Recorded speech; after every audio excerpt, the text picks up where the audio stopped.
Si vous êtes à l'étranger, nous sommes à Kinshasa, bienvenue à tous et merci de nous recevoir chez vous et merci de regarder votre magazine d'actualité politique Vérité de fait sur BC Télévision. Aujourd'hui, nous avons le plaisir, l'honneur de recevoir pour vous le directeur gérant de Congo Challenge. Nous allons faire une espèce de monographie pour présenter le rapport d'activité de cette entreprise. Notre invité, Michel-Ange Lokota, directeur gérant de Congo Challenge, bienvenue et merci d'avoir accepté notre invitation. Merci beaucoup, c'était avec plaisir. Voilà, alors pour ceux qui nous suivent à Kinshasa, dans toutes les provinces de la République démocratique du Congo et évidemment dans l'étranger, c'est quoi Congo Challenge? Voulez-vous nous présenter brièvement cette entreprise à laquelle vous êtes à la tête? Merci beaucoup. Congo Challenge est une entreprise plutôt dans la catégorie des cabinets d'études qui conseillent les directions générales. Des conseils en stratégie, des conseils en management qui permettent justement à tous nos clients qui sont principalement des entreprises privées, des entreprises publiques ou encore des États, des gouvernements, ainsi que des provinces qui sont nos clients qui reçoivent donc des conseils, comme je l'ai dit tout à l'heure, en management. Et voilà. Mais au même moment, on dit que vous êtes un think tank. Un think tank, c'est quoi? Le think tank est une boîte d'idées, c'est-à-dire que c'est une entreprise, une institution, ça peut être aussi une ASBL, qui réalise des réflexions, des études autour des thèmes qui permettent donc de questionner les différents problèmes qu'on peut retrouver dans une société. Et donc ces réflexions sont objectives et elles permettent véritablement de faire avancer la société. Et Congo Challenge aussi se retrouve dans cette lignée parce qu'elle réalise plusieurs études qui sont coulées dans différents rapports que nous publions à différentes échéances au cours de l'année, soit mensuellement, soit quadrimestriellement ou semestriellement. Très bien. Alors, vous êtes principalement installé en République démocratique du Congo, à Kinshasa, c'est cela? C'est cela.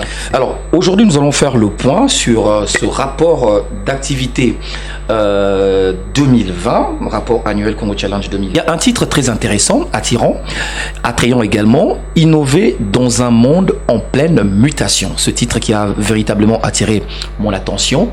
Quel est le sens que vous y accordez?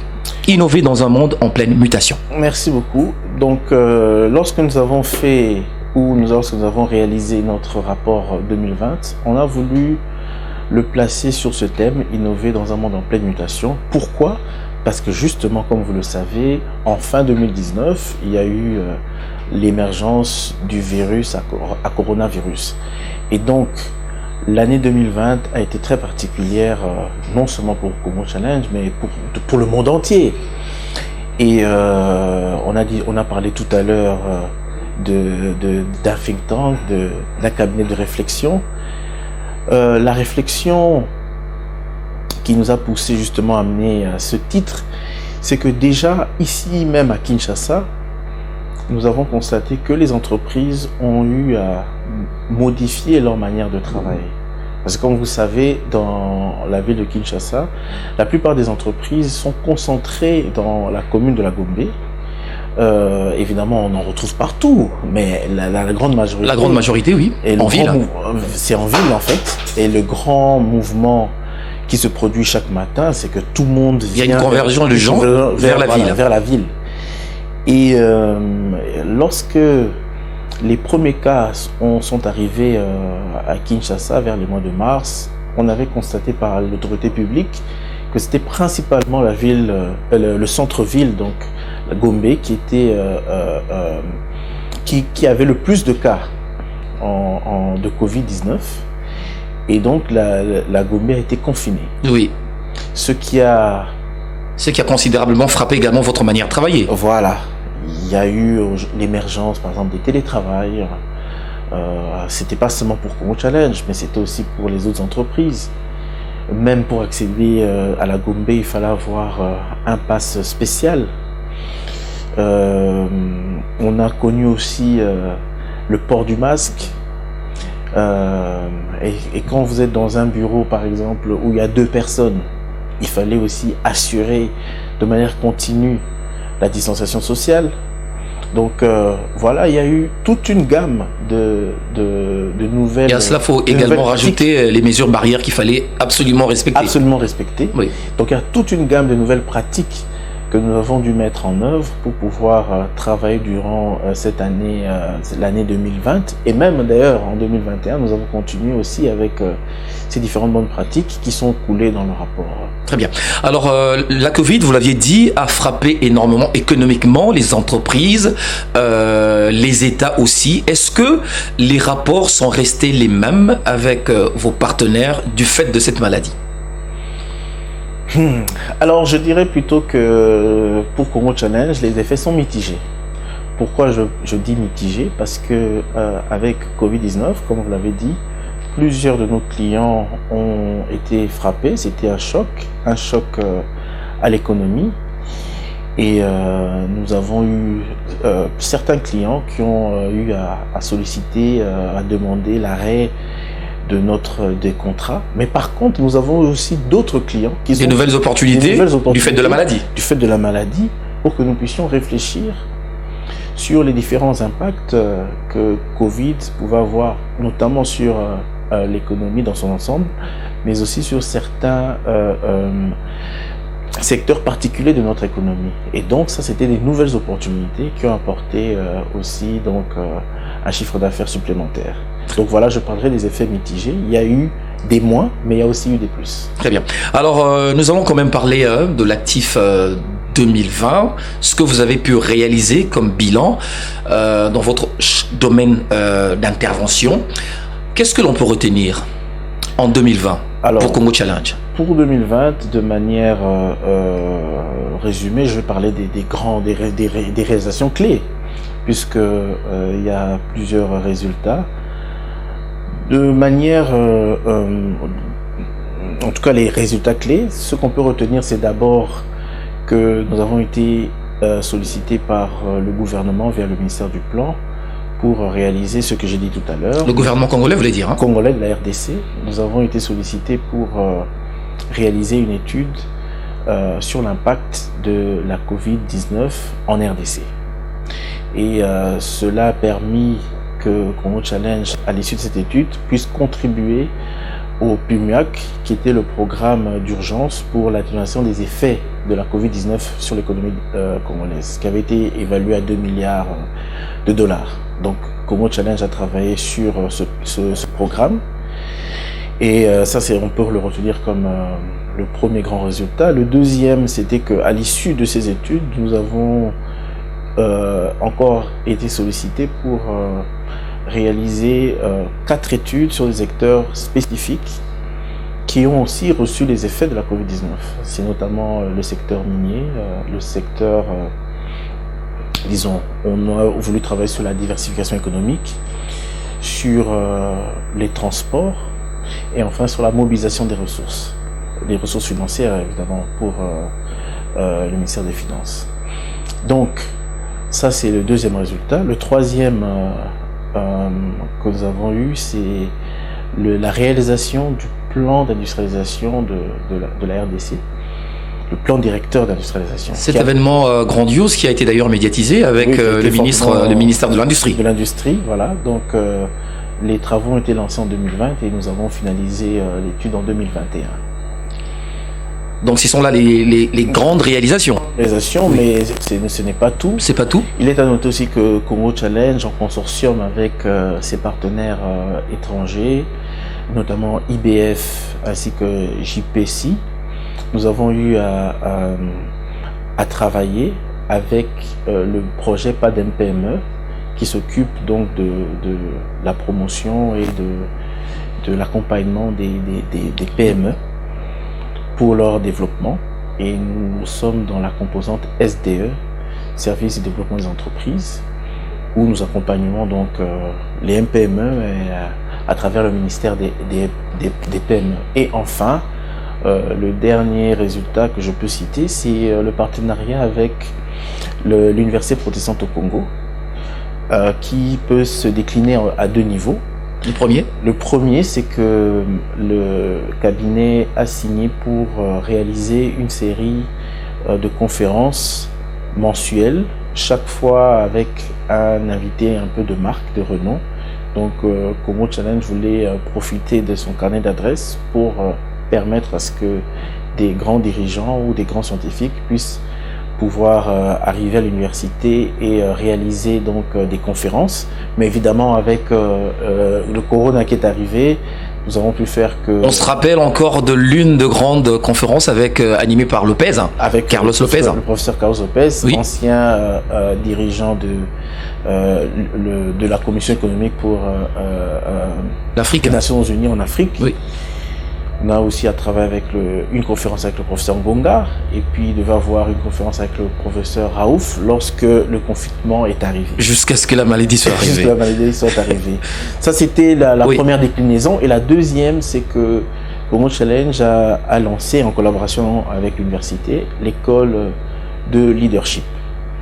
Cette école a l'objectif donc d'avoir parmi ses apprenants toutes les personnes qui viendraient pour renforcer le caractère de leadership, parce que vous savez, nous à Congo Challenge, nous croyons que le sous-développement de la RDC est la résultante d'une faiblesse en leadership et en bonne gouvernance. Et donc, pour répondre directement à ce déficit, nous avons donc créé, en collaboration avec l'université, cette école pour former et pour justement que cette demande en leadership de qualité soit comblée par cette offre qui viendrait à travers cette école. Cette offre dans laquelle des théories seraient présentées avec les notions apprises par les plus grands enseignants, mais aussi avec des cas d'école, des cas pratiques de ce qui a été réalisé sur terrain.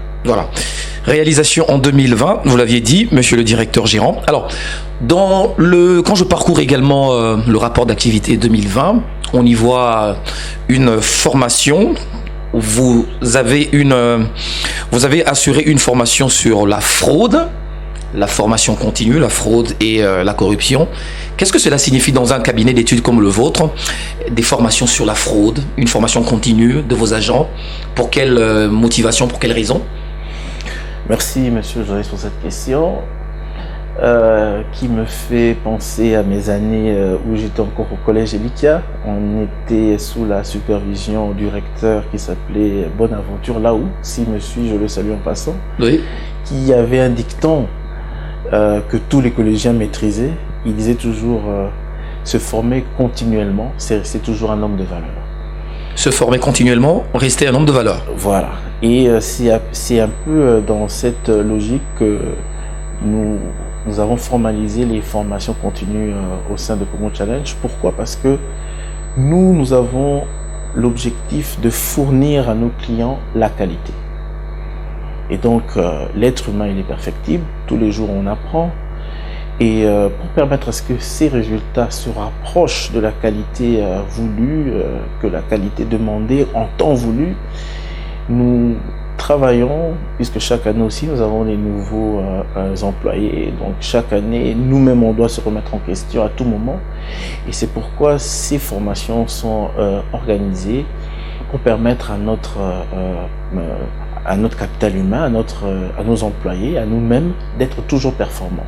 Donc, on cherche toujours à avoir les outils qui sont utilisés à la frontière, donc des connaissances dans ce domaine de cabinet de conseil. Et donc, la fraude, c'était une thématique un peu particulière. Oui, assez particulière, vous le dites. Pourquoi? Pourquoi? Mais parce que des fois, il y a des faits anodins, surtout lorsque nous sommes dans des entreprises comme les nôtres. Disons, pas dans des entreprises... Bon, dans des entreprises comme les nôtres, oui, je voulais dire que... Plutôt le contexte congolais. Bon, avant de parler du contexte congolais, je vais y revenir. Mais d'abord, j'allais dire que dans les entreprises comme les nôtres, la plupart de nos clients, je vous ai dit, ce sont des États, ce sont des grandes entreprises privées. Ça veut dire même en dehors du territoire congolais. Même en dehors du territoire congolais. Ils veulent d'abord se rassurer de travailler avec un cabinet qui a une certaine éthique, qui a un code éthique, dont les faits même, dont les agents sont sensibilisés sur tout ce qui concerne la fraude, sont sensibilisés sur la bonne gouvernance. Et c'est comme ça qu'on organise ce type, et chaque année en fait, on organise ces formations parce que, vous savez, les questions de la fraude, il y a des fois des faits anodins. Oui. Regardez un peu dans le contexte congolais. Vous pouvez voir, par exemple, je donne un exemple qui se fait souvent, mais que peut-être certaines personnes pensent que ce n'est pas de la fraude. Que c'est un fait normal. Que c'est un fait normal. C'est quoi? On vous envoie, vous êtes par exemple le chargé d'achat de votre entreprise ici. Oui. On vous envoie acheter un nouveau micro. Le micro coûte, par exemple, l'équivalent, coûte 40 000 francs. Et vous arrivez, le vendeur vous fait une offre au lieu de vous le vendre à 40 000 francs, il vous le vend à 36 000 francs. Et vous pensez que les 4 000 francs de solde, puisque l'entreprise vous avait donné 4 000 francs, vous appartient. Donc on m'a fait une remise de 10%. En principe, il faut retourner cet argent à la caisse. Il faut retourner à la caisse, ça ne vous appartient pas. C'est de la fraude. C'est de la fraude. Vous voyez, par exemple, c'est de la fraude. Et il fallait sensibiliser les agents sur cette pratique. Par exemple, oui. Sur ce genre de pratique, vous voulez dire? Sur ce genre de pratique, parce qu'en RDC, des fois, les gens pensent que c'est un fait naturel, que ça leur appartient. Voilà, par exemple, j'ai donné juste un exemple de ce qu'on voit souvent dans le pays, et nous apportons justement ce type d'appui aux différentes entreprises auprès desquelles nous donnons des conseils. Donc, puisque nous venons donner des conseils en management, il faut aussi que nous-mêmes nous soyons aussi bien sensibilisés sur ces questions. Voilà. Alors, nous sommes à la fin de l'année 2021. Vous êtes un cabinet d'études, vous l'aviez dit. Comment vous avez trouvé cette année en termes de vos activités? Comment l'année 2021 a été pour vous? En termes d'activité, elle n'a pas été très facile, du fait que, comme je l'ai dit un peu, certains effets de 2020 ont continué. Certains clients ont continué à recevoir des effets de Covid-19. Mais nous avons été plongés dans les différentes études qui nous ont été commandées par nos clients. Donc, en termes de travail, nous avons continué à fournir les études. Mais surtout, nous avons consolidé la production de nos différents articles scientifiques, qui sont notamment le mensuel, qui est très apprécié. C'est exactement la question que j'allais vous poser. Est-ce qu'il y a-t-il un lien entre les mensuels, la revue, puisqu'on a vu également cela dans le rapport, la revue et le quadrimestriel? Oui, en ce qui concerne le mensuel, mensuel présente les faits économiques et politiques qui se sont déroulés pendant un mois, avec des analyses qui sont portées sur toutes ces questions. C'est une production régulière? C'est une production régulière. Ce mensuel est souvent produit à la première semaine du mois qui suit le mois qui vient de s'achever. Et le quadrimestriel, on réalise la même analyse, mais maintenant de manière plus approfondie, étant donné que nous avons un horizon temporel de 4 mois, toujours dans le même format, analyse du contexte économique et politique. On analyse dans le contexte international et ensuite au contexte national. Et cette analyse qui est beaucoup plus approfondie permet justement aux dirigeants de pouvoir prendre des mesures adéquates par rapport à leur business quand ce sont des entreprises, ou par rapport aux décisions à prendre de manière globale lorsqu'il s'agit des dirigeants. Et la revue? Et la revue Congo Challenge est une revue scientifique qui n'a pas un lien direct avec les deux précédents qu'on a cités. C'est-à-dire que la revue Congo Challenge fait un appel à contribution aux différents scientifiques pour qu'ils puissent publier les fruits de leurs recherches qui se traduisent à travers des articles. Mais la sélection des articles est très rigoureuse. Des fois, il y a des personnes qui pensent que c'est une revue qui est juste réservée peut-être à un club d'amis. Non. Tout le monde peut y postuler, mais la rigueur, elle est vraiment présente. Il y a des critères de sélection des articles. L'exigence de qualité est très élevée. Et il y a des analyses qui sont réalisées tant sur l'économie congolaise que sur l'économie africaine ou du monde. Très bien. Alors, à qui c'est destiné finalement le quadrimestriel, la revue, le mensuel, c'est destiné à qui? Quasiment le même public. On dira que pour la revue Congo Challenge, encore plus aux scientifiques, mais ça intéresse aussi les décideurs parce que la rigueur scientifique, c'est pour se rapprocher vraiment de la vérité. Mais les conclusions de tous ces articles sont des recommandations généralement pour les décideurs. Mais quand on regarde également la qualité de ces produits, que ce soit pour la revue, que ce soit pour le mensuel, on y voit une qualité vraiment extraordinaire. Ça se vend, ça se trouve où pour ceux qui nous suivent à l'étranger? Alors, Congo Challenge se trouve sur le boulevard du 30 juin, dans le bâtiment Kiyoyasita, c'est en face de la Grande Poste, au 5e niveau. Les revues ainsi que les autres documents, le mensuel, le quadrimestriel, on peut le trouver facilement sur place. Facilement sur place. Sinon, en ce qui concerne la revue, elle est téléchargeable dans le site rcc.cd. Donc, lorsque vous entrez dans ce site internet, vous retrouvez la revue Congo Challenge. Merci Monsieur le DG. Nous sommes pratiquement à la fin de cette émission. Est-ce que vous avez un dernier mot par rapport à cette année nouvelle qui pointe à l'horizon, des milliers de gens qui nous suivent en ce moment? Un mot à leur dire? Comme c'est la fin de l'année, on peut et on se rapproche du 24 ou du 25 décembre. Je peux profiter pour souhaiter à tous les Africains, à tous les Congolais, joyeux Noël et les meilleurs vœux pour l'année qui va démarrer dans quelques jours. Et particulièrement, je souhaite ces vœux à toute l'équipe de Congo Challenge et aussi à toute l'équipe du grand groupe. Merci beaucoup. Cette émission est arrivée à la fin. On va quand même présenter légèrement ce rapport annuel 2020 qui peut être trouvé dans les locaux de Congo Challenge. Vous l'aviez dit, sur le boulevard, en face de la Grande Poste, 5e niveau de l'immeuble Kiyoyasita. Je crois qu'il est également téléchargeable sur le site internet de Congo Challenge. Effectivement, il est téléchargeable dans le site internet de Congo Challenge.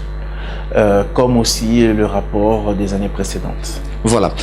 Merci beaucoup, monsieur le directeur gérant de Congo Challenge, Michel-Ange Lokota. Merci d'être venu sur ce plateau et de répondre aux questions de vérité des faits. Merci beaucoup, monsieur le journaliste.